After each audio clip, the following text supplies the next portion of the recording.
যারা আলুতে দাঁত রোগ অর্থাৎ আলুর ঘা হয়, এই ঘা রোগ আর হবে না। আপনি যদি এই কাজটি করেন তাহলে আপনার ঘা অনেকটাই ভালো হয়ে যাবে, কোনো ধরনের সমস্যা থাকবে না। আসসালামু আলাইকুম সুপ্রিয় দর্শক, আশা করি সবাই ভালো আছেন। যারা যেখান থেকে আমাদের এই ভিডিওটি দেখছেন সবাইকে অসংখ্য ধন্যবাদ। কৃষকের রাস্তায় কৃষি পেজে আমি সালাউদ্দিন আপনাদের সঙ্গে আছি।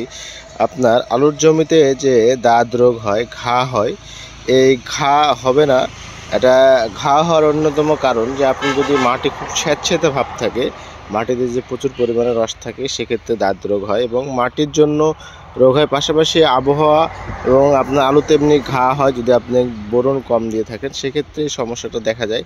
তো যারা আলু চাষি ভাই আছেন তাদের ক্ষেত্রে এখন করণীয় হবে যে আপনাকে গাছের বয়স 40 থেকে 50 দিনের মধ্যে একবার আপনাকে বোরন দিতে হবে এবং স্প্রে বোরন দিতে হবে। এখানে 20% সুলেবল বোরন যেটা আছে, এই বোরনটা আপনাকে দিতে হবে। কতটুকু পরিমাণ দিবেন, এই বোরনটা আপনাকে দিতে হবে প্রতি জারকিনে 25 গ্রাম।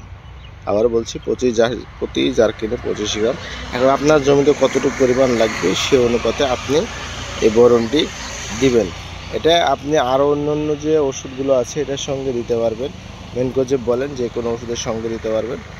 এই ওষুধটা দিবেন, দিলে ইনশাল্লাহ আপনার গাছের যে দাঁত রোগ অর্থাৎ আপনার গাছের যে দাঁত রোগ ধরে থাকে, এটা যে হিট করে মাটিতে, আলুতে দাঁত হয়। তো এই জন্য আপনারা চেষ্টা করবেন যে আলুর এই দাঁত রোগটা ভালো হয়ে যাবে, সমস্যা থাকবে না। আর মাটিতে বেশি পরিমাণ আপনারা দেখতে পাচ্ছেন যে এই যে মাটিতে যে মাটিটা দেখতে পাচ্ছেন, ইনশাল্লাহ আমি এদিকটা আপনাদেরকে জুম করে দেখাই। মাটি যেরকম একটু শুকনো শুকনো ভাব করে রাখবেন, একদম আবার বেশি টান দিবেন না যেন আলু ছোট হয়ে যায়, এরকম না হয়। মাটিতে রস থাকে, তবে অতিরিক্ত যেন রস না হয়, এই বিষয়টা লক্ষ্য রেখে আপনারা আলুতে জমিতে পানি দিবেন। ইনশাল্লাহ তাহলে দেখবেন যে আপনার জমিতে যে দাঁত রোগ বা আলু ঘা হয়, এই ঘা থাকবে না, আলুটাও ভালো হবে। এভাবে করে আপনার আলু যত্ন করেন, ইনশাল্লাহ দেখবেন যে আপনার আলু খুব সুন্দর হবে, খুব ভালো হবে। তো যারা যেখান থেকে আমাদের এই ভিডিওটি দেখছিলেন সবাইকে অসংখ্য ধন্যবাদ। সবাই আমাদের পেজের সঙ্গে থাকবেন।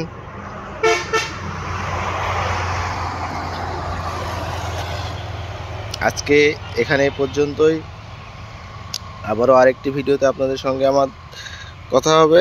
আর আপনাদের কৃষি বিষয়ে যদি যে কোনো ধরনের কোন ফসলের আপনারা কোন ভিডিও চান, যদি আমাদেরকে কমেন্ট করে বলেন, তাহলে ইনশাল্লাহ আমরা সেই অনুপাতে আপনাদেরকে ভিডিও দেওয়ার চেষ্টা করব। এখন যে কোনো বিষয় আপনার কৃষি রিলেটেড আমাদেরকে কমেন্টসের মাধ্যমে বলতে পারেন যে ভাই এটার ভিডিও দিলে ভালো হয়। তো সবাই ভালো থাকবেন, সুস্থ থাকবেন, আমার জন্য দোয়া করবেন, আমি যেন আপনাদেরকে এভাবে কৃষি রিলেটেড ভিডিওগুলো দিতে পারি, উপহার দিতে পারি।